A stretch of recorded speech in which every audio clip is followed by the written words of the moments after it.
अस्सलाम वालेकुम। कैसे हैं आप सब? उम्मीद है आप सब बिल्कुल ठीक होंगे।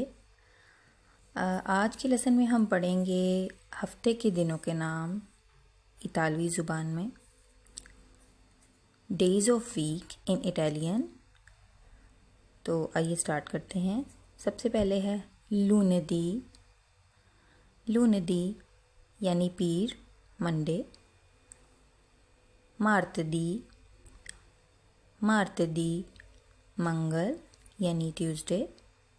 मेरकोलेदी। मेरकोलेदी बुध।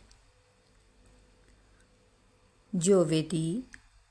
जोवेदी जुमेरात। वेनर्दी। वेनर्दी जुमा। साबातो। साबातो हफ्ता।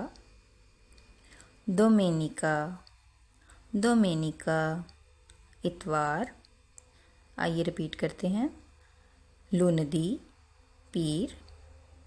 मार्तदी मंगल। मेरकोलेदी बुध। जोवेदी जुमेरात। वेनर्दी जुमा। साबातो हफ्ता। दोमेनिका इतवार। आई होप आपको ये लेसन पसंद आया होगा और मज़ीद वीडियोस देखने के लिए मेरे चैनल को सब्सक्राइब करें और वीडियो को लाइक करें। ओके, अल्लाह हाफिज़।